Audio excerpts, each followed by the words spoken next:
Mercy, just published in April, and Jim Moore's Enter, just published earlier this month.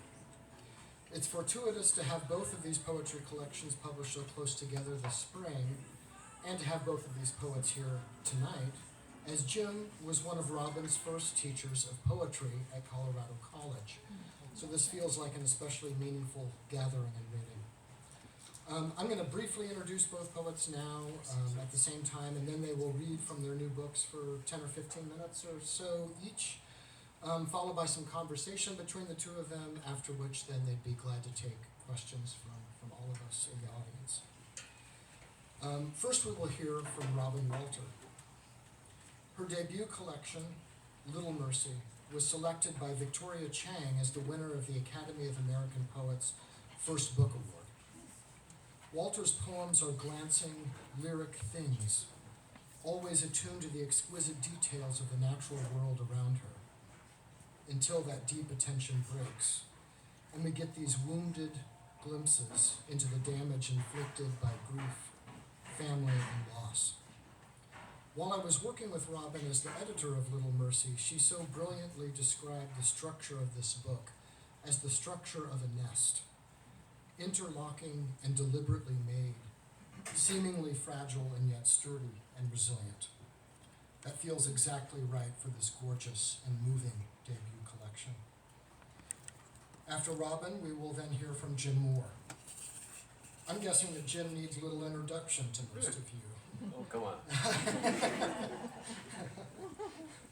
I was right. As one of the founders of The Loft and as the multiple Minnesota Book Award-winning author of 8 books of poetry, his new collection, titled Enter, is remarkably his best, with more signature generosity and lyric clarity, but there feels in these new poems a new restlessness, a searching for how to say the one thing right, or as he suggests in one poem, how to uncover the ode that sleeps inside the elegy. That feels quintessential to this book. The need to not only see the darkness of our time, or of aging and death itself, but to see what else is there too, what is possible and what is even praiseworthy. Thank you so much, both of you, for being here and for entrusting your books to Grey Wolf Press. Please welcome first Robin Walter.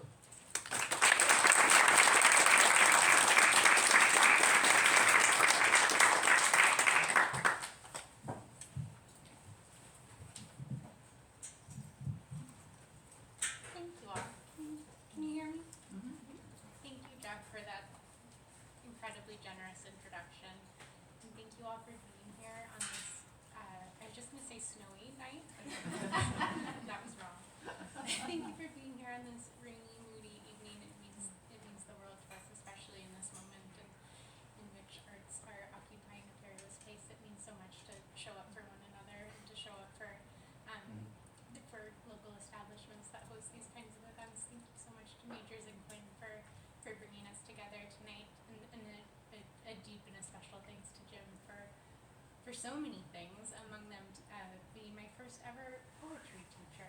It just feels like an incredible happiness and minor miracle to get to read together this evening. I was just counting the years of first entering into Jim's Intro to Poetry course now 16 years ago, and that moment changed my life entirely, and I feel incredibly grateful and indebted to the thinking that you've made possible, to the words that you helped make possible, and so I feel deeply grateful for our friendship, so thank you. And again, thank you all for being here, and incredible thanks to Grey Wolf for providing these poems a home. It's a dream I just did not know to dream, to have this work stewarded with such care and such integrity and such incredible generosity, and having these poems find a home here has been one of the great gifts of my life. So thank you to Jack, and thank you to Nerali, and to the whole Grey Wolf team for really taking such care of these poems. It means the world.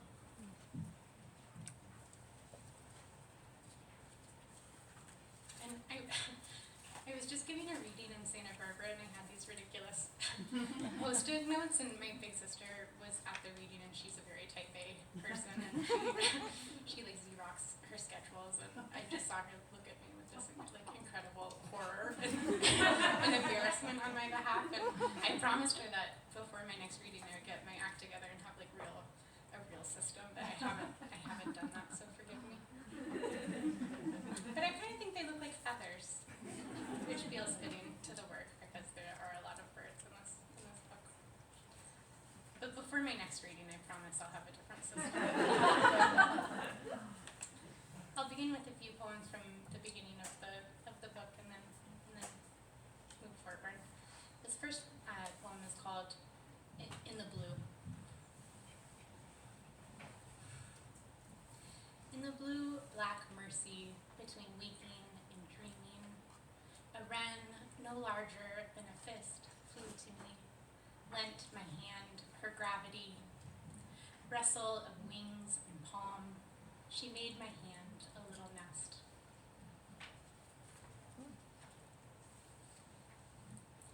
Beyond the meadow, a thread of moonlight, there, tangled in wet pine.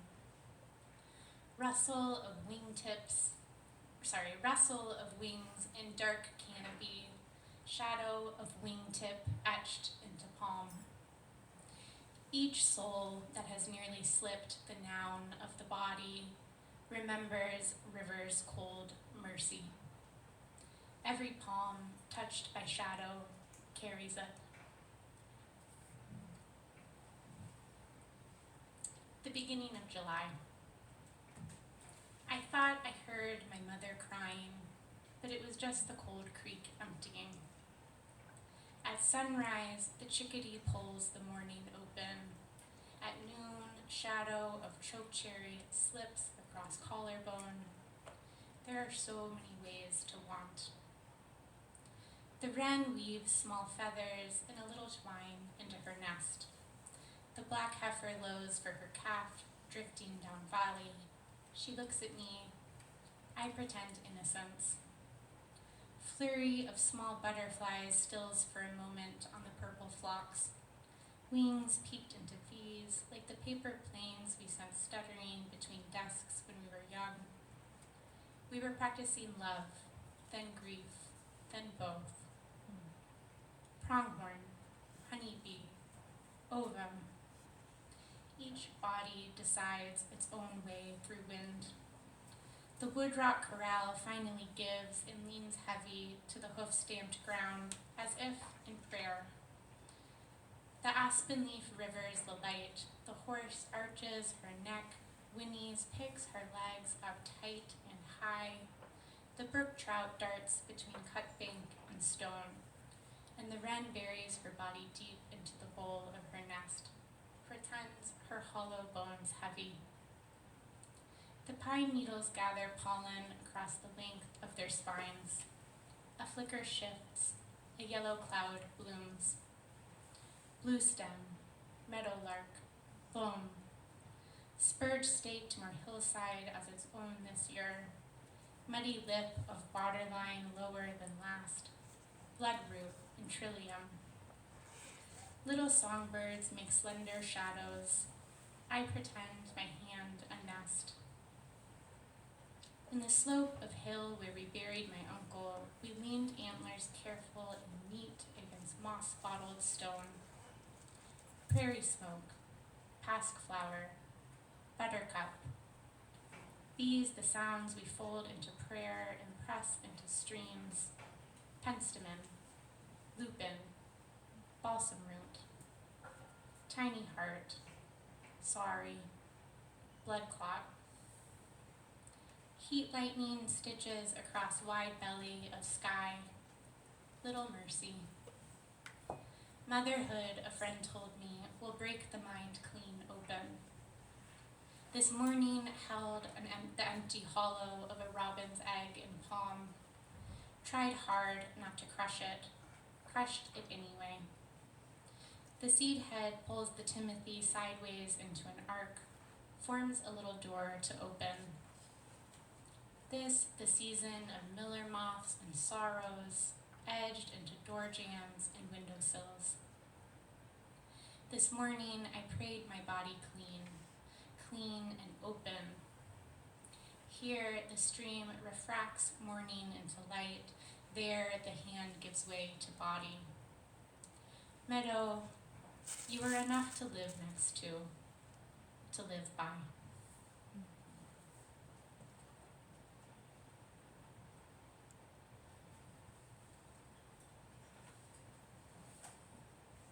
Robin has always been my name. It's true I feel a kinship with birds, as if my mother knew I'd suspect the body begins at wingtip.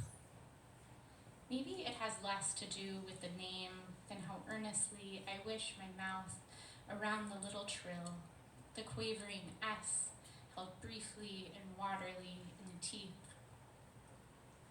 Sometimes I cannot recall my own name. I mean, sometimes can't sleep, can't speak, forget all about Rems. Still, the day opens.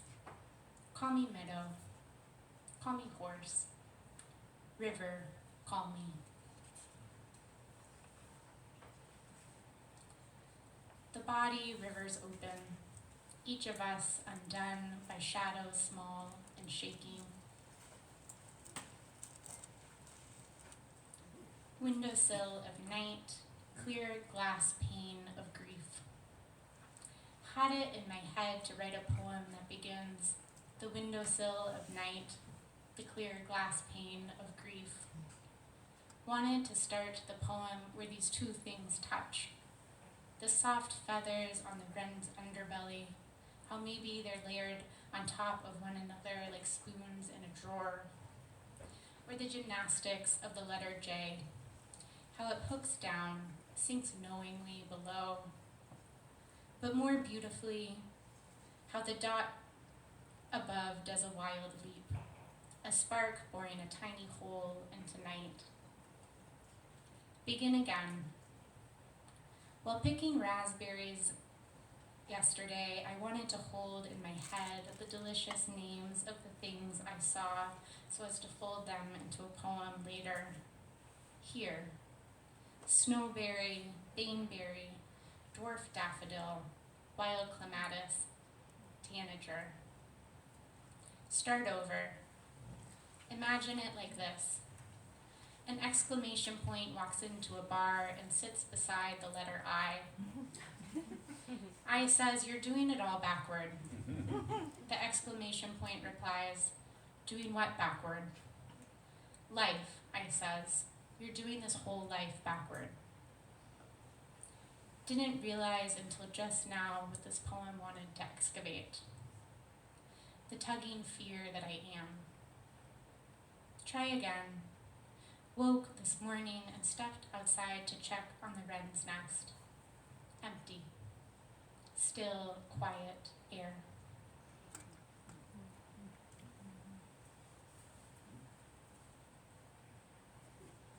The thing about these post-it notes is they don't really work.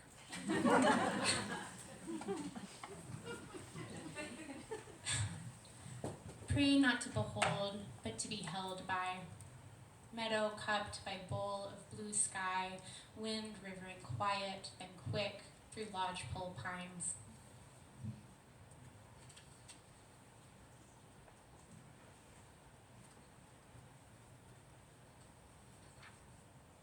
Something here about memory.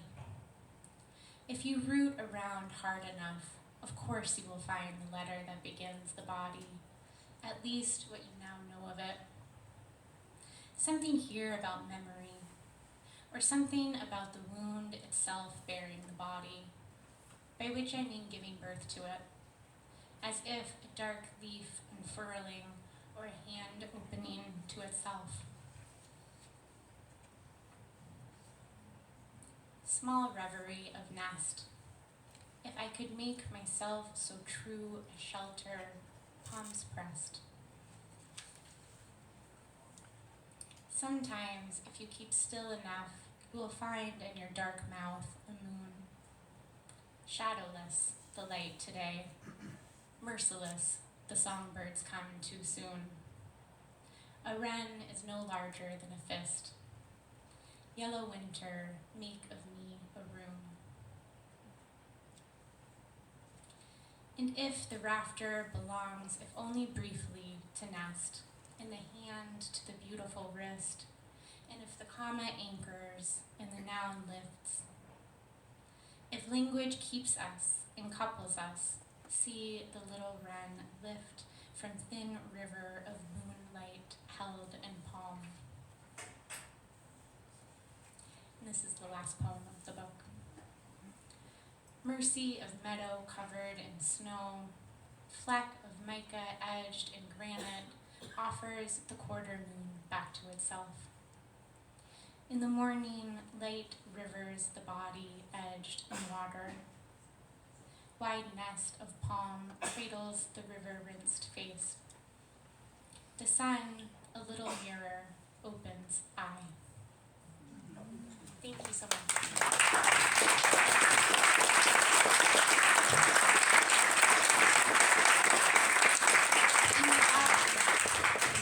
And without further ado, here's Jim.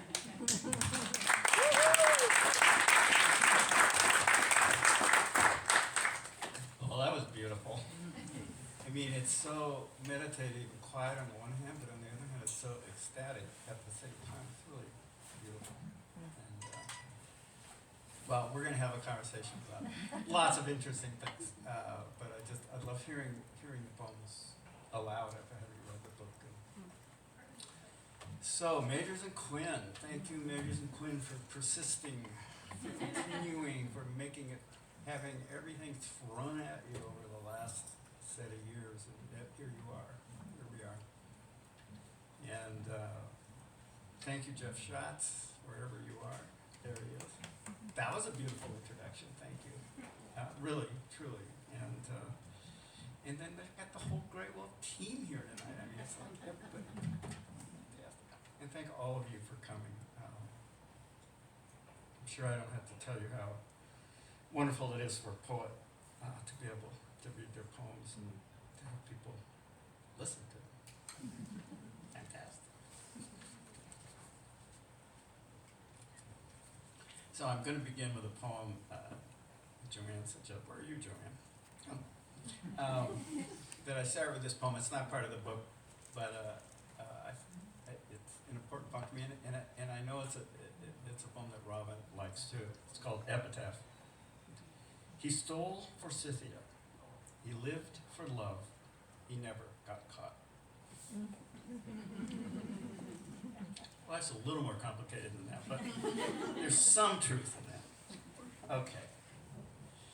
So the first poem in the book is called Prelude, and I'm going to begin with it for obvious reasons, I think. It's a short poem. How am I doing? Getting close enough to the mic? Okay. Prelude. Life is short. Why not combine everything into one poem? My seashell from 30 years ago. The little plastic cardinal you gave me on our first pandemic Christmas. The postcard propped on the windowsill is the Duccio of Mary holding her baby close. The baby has grabbed her veil with one hand, her shoulder with the other. Everyone, everywhere, is just holding on. Am I right or what? Yeah. Okay. There's a lot of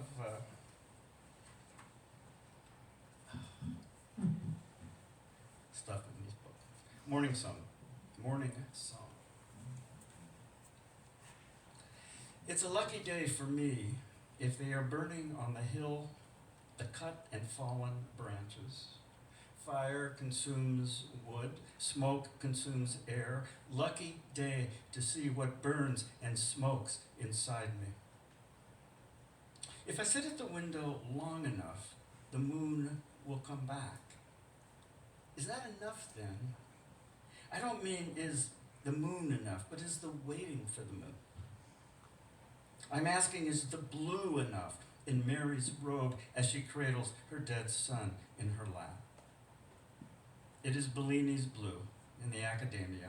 I stood for so long in front of it that the guard, sitting on his little stool, stopped whistling Bridge Over Troubled Water and stared at me in silence.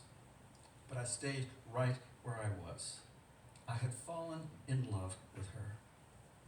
That feeling of being nowhere and everywhere at once, the way the gods felt when there were still gods. Meanwhile, it's 6 a.m., and there is smoky light on the mountain, the hill, the olive trees. Those two birds hiding under the neighbor's red tiles. Serve us, they sing, us and us alone. Are they swallows or swifts? After all these years, I still don't know. Although Robin explained that they're actually all one species, right? So You made that up. You made that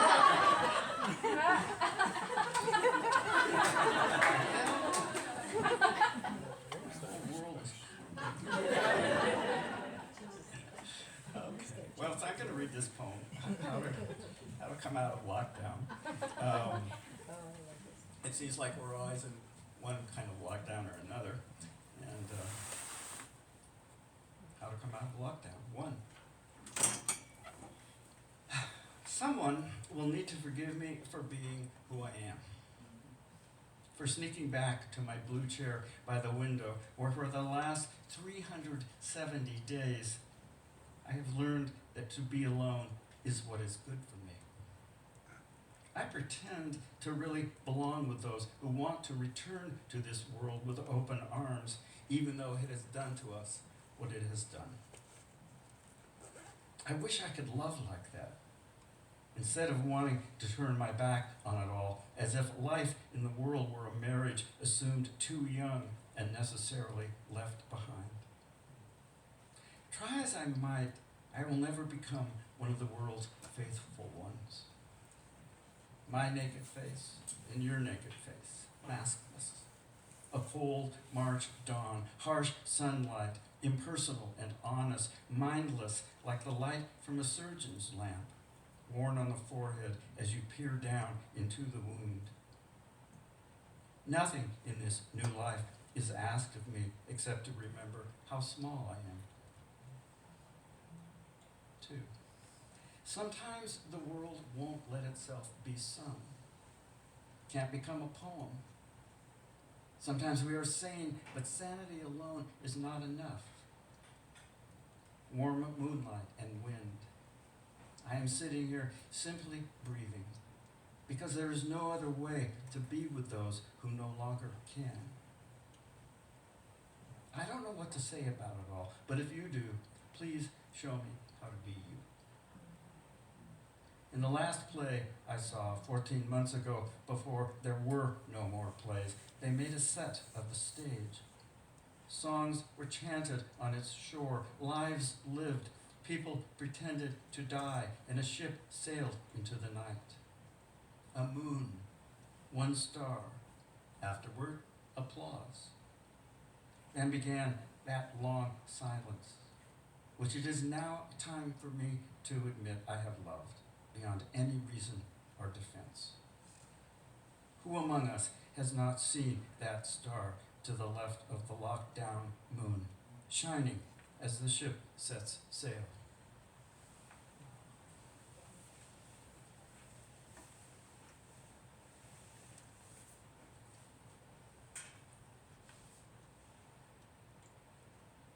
So I'm going to read this poem called To Be, although the title correctly pronounced is To Be, because every line in the poem, every sentence in the poem ends in an exclamation point. To be a willow tree in sunlight and leaning over a white picket fence, far away from everything I understand of the world, to be born, never to die, to be that woman over there, opening the wooden gate behind which she lives, so blissfully to open a door, so not me. To be the willow, to know right from wrong, sunlight from shadow, life from death, to know so much and to forget it all. To be forgotten when the new moon has barely set. Darkness, ancient, everywhere, unending. And now for something different. My mother appears throughout this book, and mothers in general appear throughout this book, as a friend wrote me a letter recently pointing that out, which is true. If you also include the mother of Jesus, then there are a lot of mothers floating around in this book. And mothering, and the idea of mothering and what it means, and especially right now, right? It's helpful to think about it. Mother, for Joanne. My friend and I had a cat we called Mother. I took the couch. My friend got the one bedroom because he often had sex and needed that private darkness. I had not yet had sex of my own volition. No one knew I had been raped. I was so unknowing that I barely knew it myself, how lost I was to myself. I was maybe 20. We loved that cat that had wandered into our lives, rubbing our legs, needing love and milk and a safe place to sleep, like any creature arriving on this earth from God knows where and God knows why. One hot August day, I was sitting outside when Mother joined me and sat on my lap, a thing she had never done before. And that was where she died. I called Jeff, who had gone to a motel somewhere with his girl of the moment. Mother died, I said. There was a long silence, and then he whispered quietly, "Oh no," as if he wanted to keep his sorrow to himself. Many years later, I told my actual mother about the rape. She cried a little and was angry on my behalf. I was calm, relieved. Then life went on, as it does, without much of a pause. I was not healed by telling her, I'm sorry to say. I am still not at 79. The beautiful gray sky of a rainy May day, and the lindens coming into flower. That smell. You and I both love it. Did you know all along I was writing this poem to you? Often at night we walk to the river and stare down into the black current, which has reached flood stage and sweeps everything before it.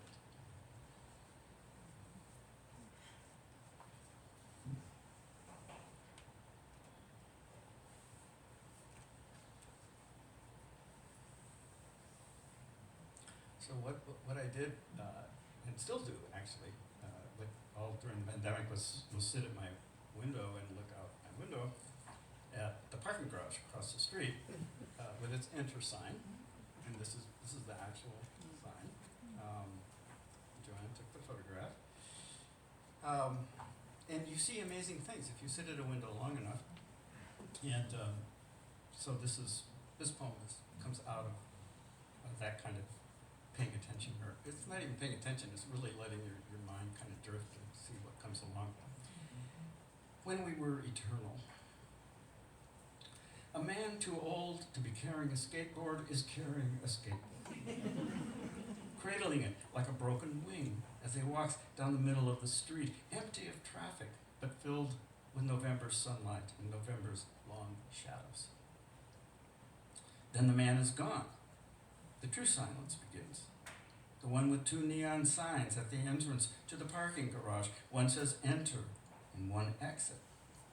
More than enough of us have died, Svetieva wrote during her plague year.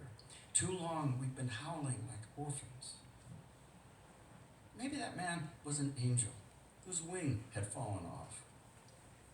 Maybe he will have to cradle a skateboard wherever he goes for the rest of his life. Concede forgiveness, she wrote. Something inside us remembers what it is like to be eternal. Is it good luck or bad that we carry that memory with us for as long as we live?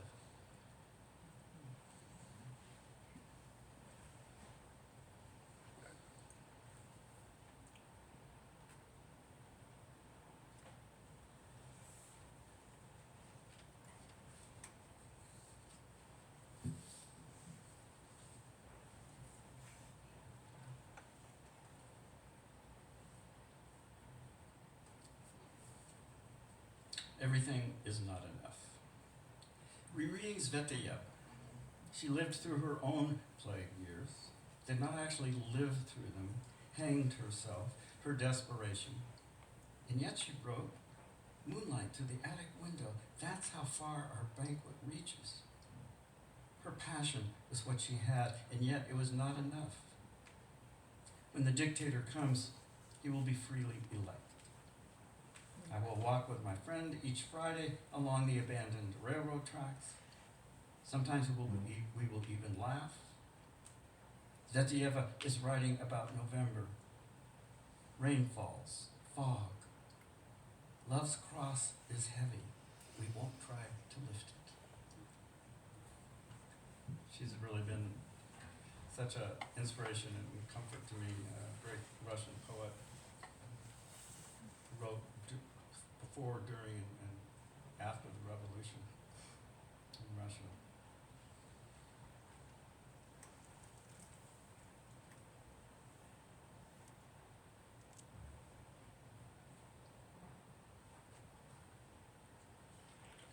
Well, here we are at the 5th anniversary of George Floyd's murder, more or less in the same neighborhood. Minneapolis, 38th, and Chicago. When the rain truly begins, people start running as if rain is the problem. It's not rain. It is the soul trying to stay afloat. The things soul does include watching all 8 seasons of Homeland, following the breath, settling down again each night into last light. The soul carries too much weight, complains endlessly, and is, as someone once said of it, unkindly a drama queen. At 16, its body was taken and then left unclaimed for decades. When the rain stops, the sky has a pink moment, and the soul finds itself walking on stolen land. Because history is a long story of what has been stolen, who stole it, and how they refuse to give it back. After the pink moment comes the true darkness. At the corner of 38th and Chicago, a sign reads, "Nobody is illegal on stolen land." Rush hour traffic. A small boy and his mother wait to cross, hand in hand.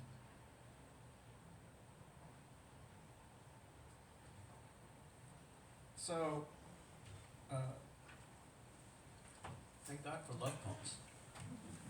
The poem I always wanted to write to you. You wanted me to write a poem on a certain subject, but what was it? Since I can't remember, I will write instead a love poem. There will be a river, red-winged blackbirds, and the month of May ready once again to save us.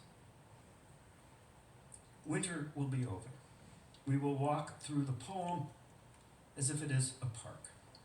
Since it is May, that lilac bush will be there, the one behind which we hid when we first decided to touch each other. Night will come to the poem I wanted to write to you, and as always, you will point me in the direction of a favorite constellation. Whether or not I see it, I will say I do. But you can believe me about one thing. This was a poem I needed to write, filled with a shapeless arrangement of stars and a lilac bush waiting impatiently for us at the corner of Western and 7th. I read one last very short poem, the last poem in the book, another poem with a mother in it. It's called Envoy. It's a poem meant to help send the book out into the world. Envoy. A woman lets down her hair as she comes out of the parking garage, so her baby, riding on her mother's back, can play with her hair. You too, my book. Let down your hair. Be that kind of mother. Okay, so that's it.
senses. Did you feel this like quickening? And I was thinking about the ways in which one of the things that your poems do quickens us, but I'm thinking specifically about this word "here" in your poems, and I read a really beautiful passage this morning that felt to me in conversation with your poems. If you don't mind, I'll just read part of that to open the conversation. This is a stanza from R.S. Thomas's Pilgrimage. It reads, "There is no time on this island. The swinging pendulum of the tide has no clock. The events are dateless. These people are not late or soon. They are just here, with only the one question to ask, which life answers by being in them.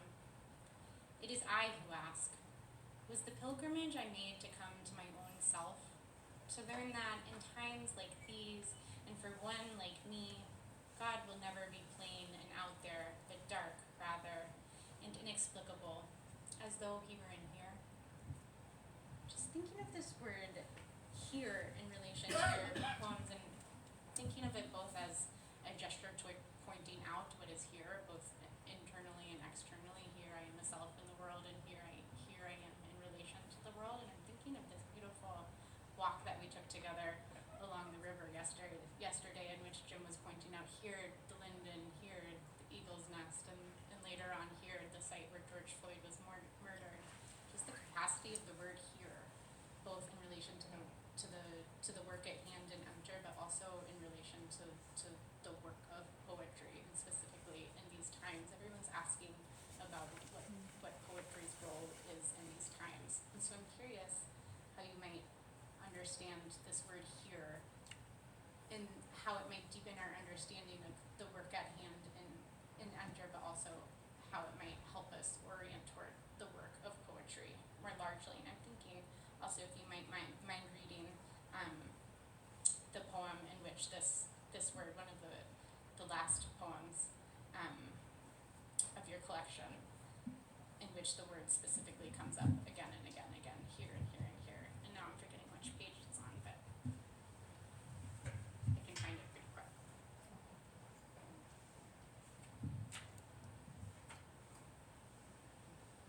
Oh, here, it's called "Here and Here and Here." And I'm also just reminded of a really beautiful thought offered by Dan Beachy-Quick, in which he says, "Words offer us a reminder to the mind to breathe here and here and here." And I'm thinking of that in relation to this poem. Will you read "Here and Here and Here"? Okay, sure.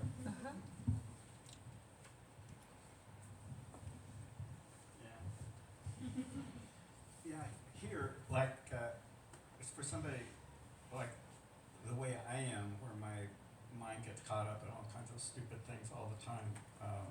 To be able to come back to the here is just such a great thing to be able to do. And when I sit down to write, I'm trying to inviting that, hoping that will happen. So here and here and here. For the darkness and the light, I am here.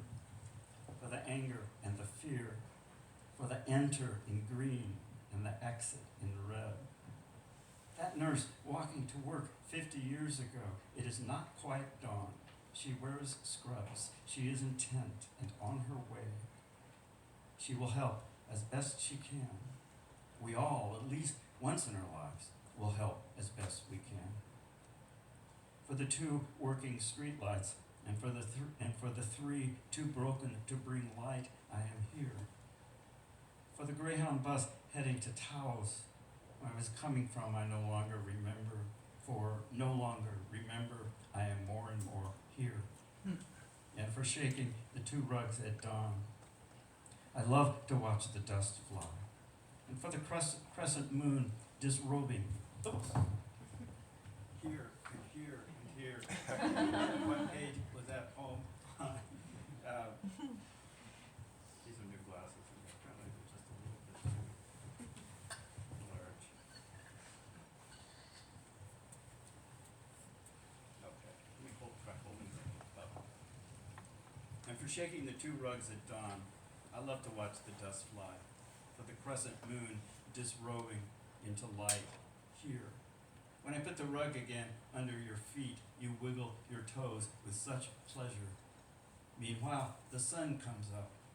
Very soon, again, the darkness.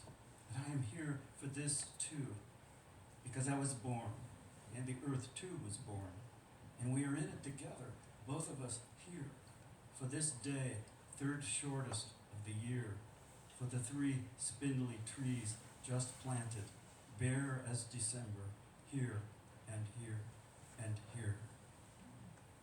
Thanks for asking me to read that poem. I mean, that, that's like what saves us during a time like this that we're going through is being able to acknowledge all the here's, to be able to acknowledge, to be able to go to the George Floyd Park Square, yes, that, but also just the little things that if you're really awake and lucky on any given day, you really notice them, and they're all kind of miraculous, And so thank you for asking me to read that. Now, my turn. Teaching is great that way too, because you really can't drift off too much when you're teaching. Students pick up on it right away. So it's good to be here, to be present for that. So we worked together in 2009, right? Something like that. Yeah. I said to Robin the other day, when was it we worked together? Was it 2016 or 17? And she goes, no, Jim, it was 2009. Anyway, by some miracle, because I'm the most disorganized person in the world, I found the chapbook that Robin Oh wrote. gosh. I could read a lot of those poems. Some of them she really wouldn't particularly want me to read, or maybe none of them, I don't know, but they're all over the place as you would expect for an 18 or 19-year-old. She's writing an ode to Neruda in the manner of Neruda. She's writing a poem to her parents. She wrote a poem to a boyfriend which he would pay me big money not to make public. Today he was not the greatest guy in the world. Anyway, she wrote this poem, How She Writes a Poem. And the question was how she writes a poem. It is like weaving colorful threads from music's blanket. It is collecting string from story, throbbing red of middle of night, cream yellow of early morning, skies deep blue reflected on ice that shines like a trout's belly when it reels through a pond at night. It is remembering orange duck feet, sliding on gray ice on a foggy afternoon, that are coals under a fire's smoldering log. It is placing thread over thread over thread late at night. So, hello, poet. I mean, yeah. Right. And so some of the gestures you make in that poem, some of the descriptions, the trout's belly with ice, and what the hell? How did that happen? Or the orange duck feet, like the fire. Orange duck feet in the foggy afternoon. There are coals under a fire's smoldering log. So you come by this honestly, apparently, this quality. And I guess what my question for you is, there's something happening in these poems of yours, and it was happening even way back then, that has to do with paying attention in a very particular way. And it's not just the sort of here and here and here thing, this is happening, that's happening. It's something else. It's like one step, I won't say beyond that, but underneath that. It takes it one step further. What is that? What is happening with that? And did you recognize, at some point, you must, after doing your chapbook, you must have realized, well, most of these poems aren't really who I am as a poet, but here are a couple that are. How did that happen? I mean, I know you have some background as a visual artist. I don't know if that's part of it. And you talk a little bit about where this incredible ability to see things so in such a shimmering and surprising light. There's just not a cliche in there. Where does that come from? really beautiful question, and wow, you don't know what poem is going to be trotted out at 18. So that's a real risk. Yeah, I could have read some other poems. I think it's a really generous observation in reading to think of the ways in which attention is at play in this work. And as we were talking earlier about what we were reading at the times of writing our books, and I was reading a lot of Simone Weil's Gravity and Grace, and one of the lines I was thinking over and over about during the writing of this book, and almost daily, is just to think of this idea that she offers of absolutely unmixed attention is prayer. And I think the kind of attention that these poems hope to practice is prayerful, and that I also think to the root of the word attention, to tend, the agricultural root, to tend, to care for, to promise, to give into safekeeping. And I think that's a wish that these poems hope to extend, that the world that they notice is tended to, is cared for, is promised, and in return I think the world promises itself to the speaker. There's a mutuality in the kind of promise that exists in the poem. And I think the kind of attention these poems practice was in a truly life-saving kind of attention. I think it was both of us were talking earlier about when we were writing this book, and both of us our books, and we both began them in the summer of 2020. And so there were such specific circumstances around that summer, and that called for a kind of life-saving attention, that called for how do we remain in this world, and how do we stay rooted both to the practice of paying attention, and how do we remain rooted to each other in a moment of incredible isolation and incredible loneliness and crisis and pain. And I think the act of paying attention was one of the ways in which I was able to stay in the world in order to breathe and to notice what it is that the poems noticed.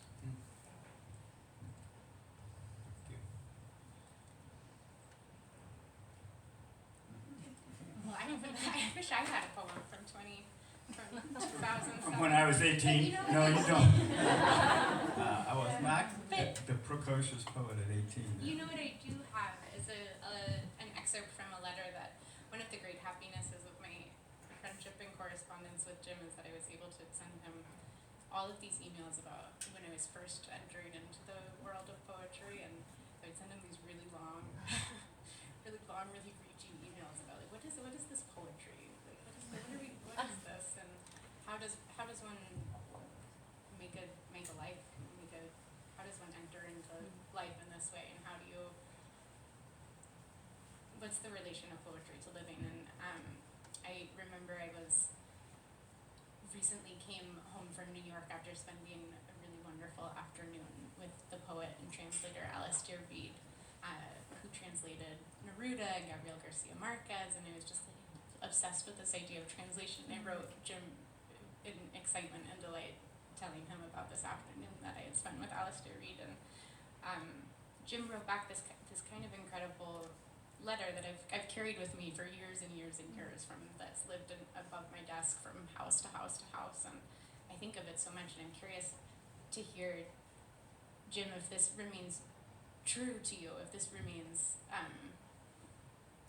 if this idea of poetry as translation remains in your mind and world as like one of the things that poetry can do. And Jim wrote back to one of my letters, he says, "Poetry itself is a kind of translation, translating from the calligraphy of heart into words that allow private experience to manifest. We speak an original language that only one person speaks, only our own selves, and the work of our lifetime is to translate that into a language others can understand too, that others can connect to. Whether we write poems or not, whether we translate poems or not from one language to another, still, that desire to translate ourselves, make the text of our lives, our fears, rages, grief, dreams, passions, uncertainties, available to others is such an incredible privilege and an incredible task as well." I'm just curious if your understanding of poetry as translation, how it's shifted since the writing of that letter 15 years ago. I don't know. I think there's a lot in that. I don't know that I would put the focus quite as much on the self at this point. In some ways, I feel like my work now as a writer is to try to get to something. I don't even know if you can use, if I could use translate as a metaphor anymore, but to get not beyond the self, but to so that the self becomes more porous and lets in more of the world. But otherwise, I think it makes a lot of sense. You know, what do you think? All these years later.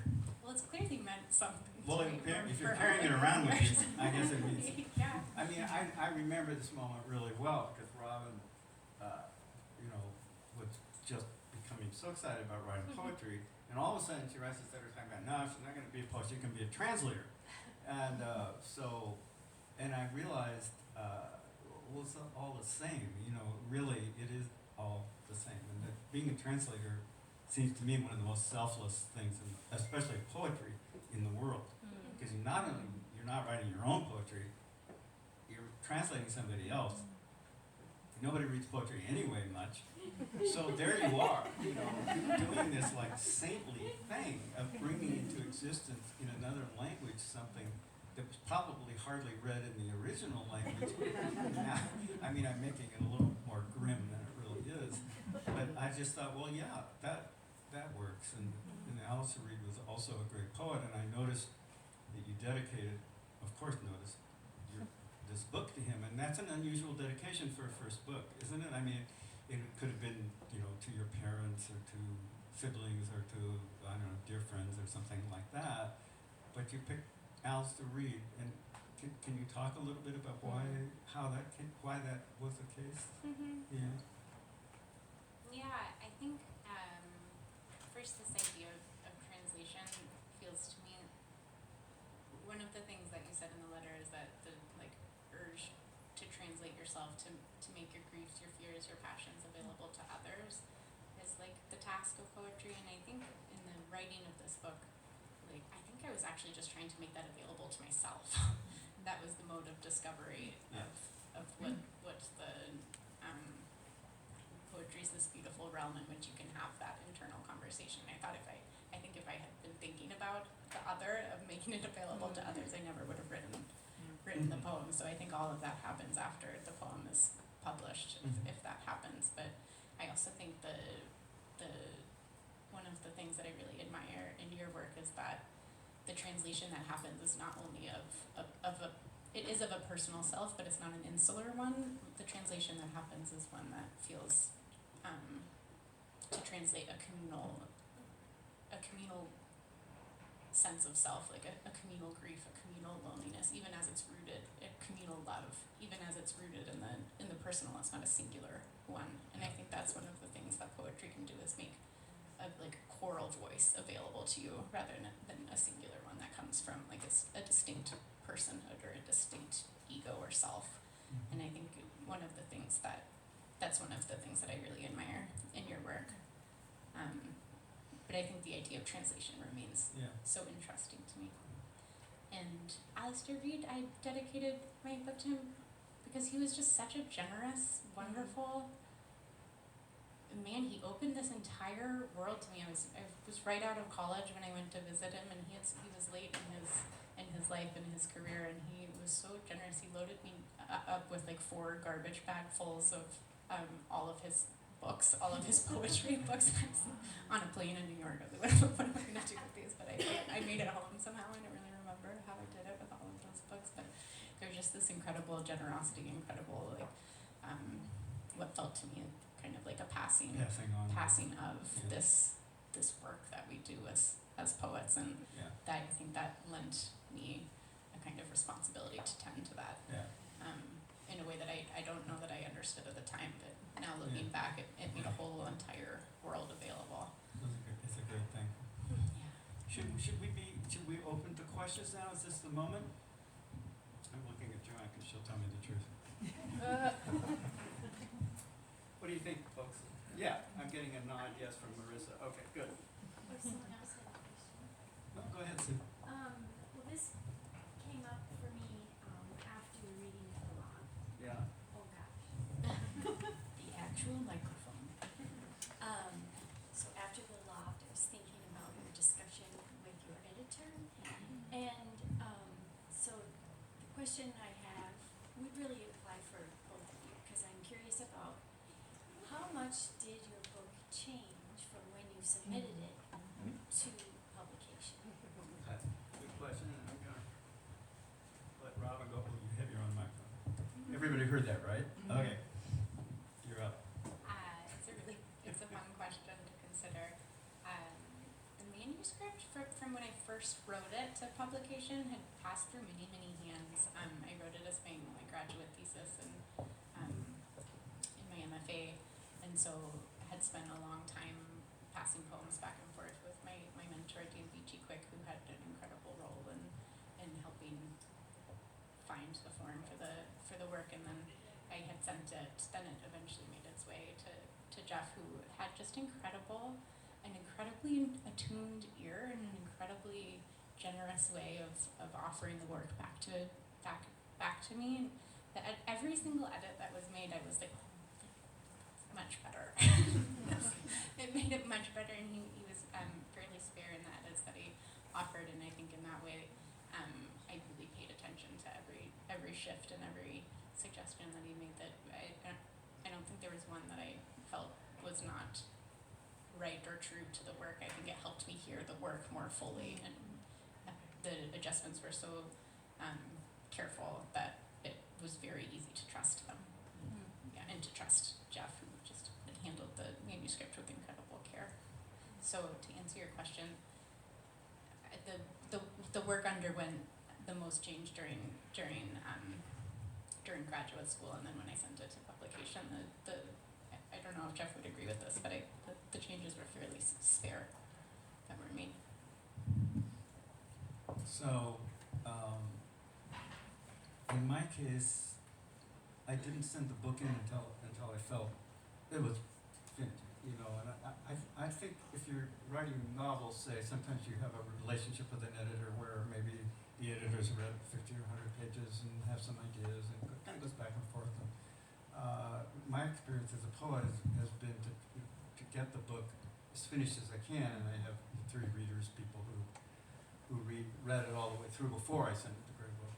The process with Carmen was quite a bit different from what Robin was just describing, is that we went over, I think, almost every poem, maybe every poem. In some cases it was very minor. In other cases there were larger suggestions, and some I took and some I didn't take. And it was a conversation. It was kind of an amazing luxury to have that with an editor, to have someone, after you think you've finished the book, pay that kind of attention to the book that you've written. And she had some ideas for new poems. I don't think she particularly had any ideas for rearranging the book. Not that I remember all that much. Do you? I'm looking at you because you might remember. Did she have any? I don't know. I don't think so.